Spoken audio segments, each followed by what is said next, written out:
Hey, what's up you awesome dudes, welcome back to Anthem, and today I'm going to show you an amazing method to farm a lot of epic items and even masterwork and legendary ones. This is a completely legit method, no exploits or bug abuses involved, and it's especially useful if you want to gear up your other javelins as well in the process, not just the main one you might have settled for. So during yesterday's 50,000 subscriber livestream celebration, we discovered that it's actually possible to solo strongholds in a very timely manner and get a ton of loot in the process. Well, sort of solo, you're still going to be going through the matchmaking, but you're going to be the one doing 99% of the damage and pretty much carrying your entire team. The method is super simple, it involves doing strongholds, any stronghold in the game, on the easy difficulty. And I know what you're going to say now, it's redundant because the loot is not great and yada yada. Hear me out on this one, it's actually an amazing method. You're going to get a ton of epics with a very good chance at masterwork and even legendary items, and I'm not kidding, this is actual footage from the game, even more so since it only takes like 5 minutes, it may be 10 at most if you're like super slow, to clear up an entire stronghold, and it's also super fun. You're going to feel so overpowered. Also, as may or may not know, loot drops are dependent on your pilot's level, and the higher difficulties like the Grandmaster ones only increase the chance for masterwork to drop, but at level 30 you're still going to see mostly epics dropping and above rarity items. So let's start with my interceptor. I meant to play this some time ago, but didn't have enough gear for it, not even blue ones to start up. As you can see, really bad loot on it, nothing. I mean, level 1 plasma star, level 1 venom bomb, level 7 target beacon, but I do have some very good weapons. So what I'm going to do with this guy, I'm going to equip it as much as possible. I don't have enough epics for it, especially in terms of gear, so yeah, we're gonna go ahead and see what we have, just put it there to increase the item level, and that's it. And then we're going to try and do a solo run of the first stronghold, which is the Tyrant Mine, to see exactly how well you can solo it at level 30 on easy difficulty. So let's get started, and I'm going to actually queue up for one of the matches, and I'm going to start, let's see, yeah, I'm going to start a Tyrant Mine, easy difficulty, and bam, there you go, let's go. There's a couple of people here it seems, so we're not actually alone, it's not actually solo, but these people are like low level. I'm not going to even wait for them, I'm just going to clear everything in path, and I've done this already so many times. Like, people are just wondering what the hell is been going on because I'm killing everything so fast and still getting a ton of items. All of these snipers, man, they are nothing. Like, check this out, check the damage that I'm doing on this guy. I'm also not getting too much damage on my character, but I kind of need to get used to the interceptor, which I didn't play with. This tower really needs to go in just a bit because it's probably the biggest damage dealer here, so I'm just gonna like shoot it really fast.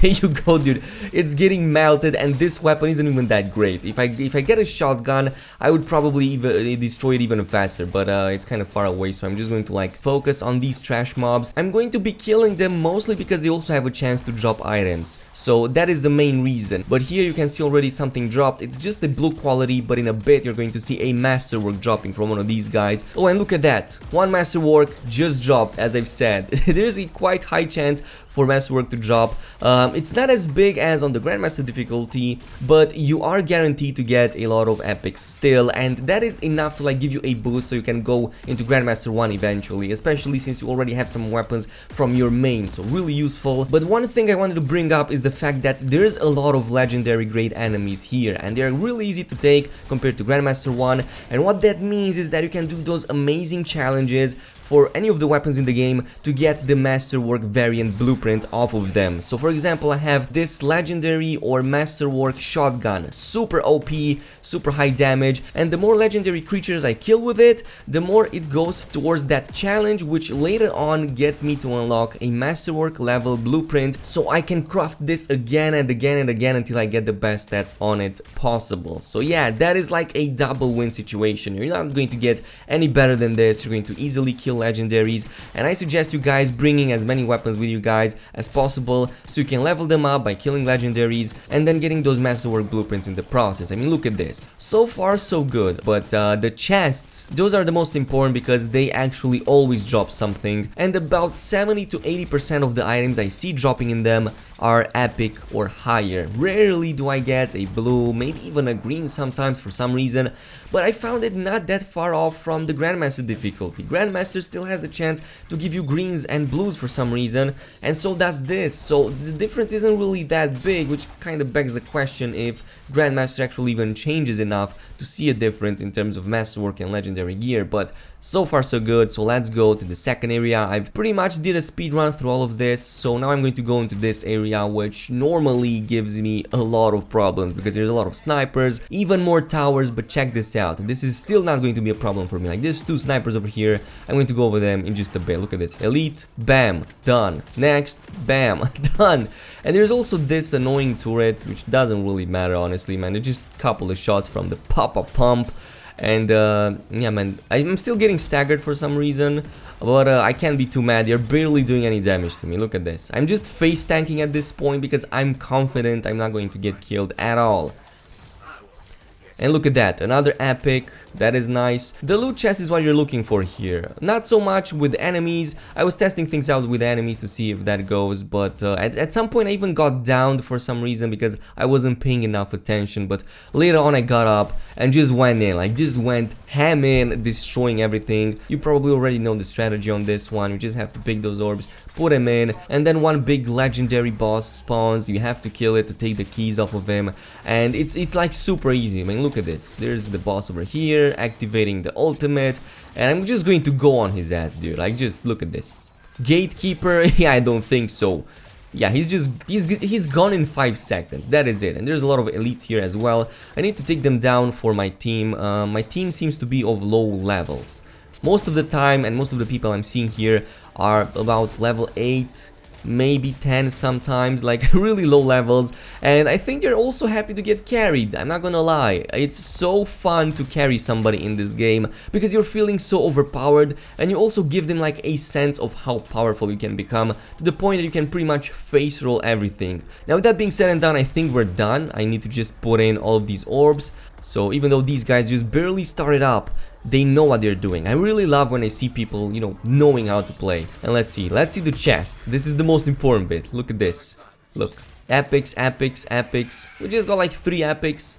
That is not bad. That is actually not bad. Look, even a masterwork. Holy moly, we just got another masterwork. That is freaking cool, dude. And here's the best part. If you're playing with a character, all of the loot that will drop will be favored for him. So if you're playing with, let's say, an interceptor, obviously you're going to get 90% of the items for the interceptor. If you're playing with a storm, you're going to get 90% of the items for the storm, and some additional stuff for your alts as well, but mostly not enough to like have a second set for your alts. That is why this I found to be one of the best, probably the best methods right now in the game to do this. And the most important part and the most important bit here is that this is 100% legit. There is no exploitation involved, there's no bugs being abused. I'm just playing the game as it's intended. I'm going through all of the content, I'm not cheating anything, I'm just playing with what the game gives me, and I might say that it also feels satisfying. So I'm going to skip a little bit forward to this section over here, in which we have to put these Shaper relics to rest. So yeah, I'm just gonna skip all of that. You don't need to see that, but look at this. I'm killing enemies left and right, and at some point you're even going to see another epic dropping from them. This is why I'm still going over them, especially the elite and legendary ones, because they still have a high chance to drop items on par with what's on Grandmaster difficulty. It's just that they drop mostly epics and sometimes also some masterwork. So look at this. Challenge complete, pop-up pump. What this means is basically I can now reliably craft the pop-up pump because I already have the blueprint for it, because I've unlocked it by simply destroying enemies. And this is probably the best dungeon to do so. Heaps of enemies, tons of insects, they will just swarm you, and it's super easy to do. And once that is done, we of course have the loot chest. So let's see what we got from it. The loot chest is right here, somebody already opened it. Look at that, a legendary! Dude, no way. We just got a legendary. I can't believe we just got a legendary, dude. From the easy difficulty. Of course, we also got some 2 common items. That's just disgusting. But we got a legendary item and 2 epics. That is just awesome, dude. And I'm going to skip forward to the end boss just so I can show you guys how much damage I was able to deal with it. So let's go. Putting a mark of death on him. And from here on, look at this. He's already pretty much gone, dude. Like, seriously. and my team is doing so much damage already. I'm also doing a lot of damage, and yeah, this is it, dude. Look at this. This is just done. Like, Jesus Christ, he just got murdered in its first phase. There's no way going back from that. And that is it. That is basically the entirety of this thing. But let's see exactly what we won. So first we have another Masterwork shotgun. I already have this like 3 times, but it's not really that bad. I mean, it has some really okay stats on it. Then we have the second Masterwork. Wow, dude, this is actually a very good one. This is the Thunderbolt of Ivenia. And then there's the legendary. Dude, we won a freaking legendary. Unending Battle. So yeah, this has been all there is to it, guys. Tell me what you think about it in the comment section below. Also, don't forget to leave a thumbs up on this video if you enjoyed it, and hit that subscribe button if you want to see more of Anthem. And I'll see you guys later, so peace out.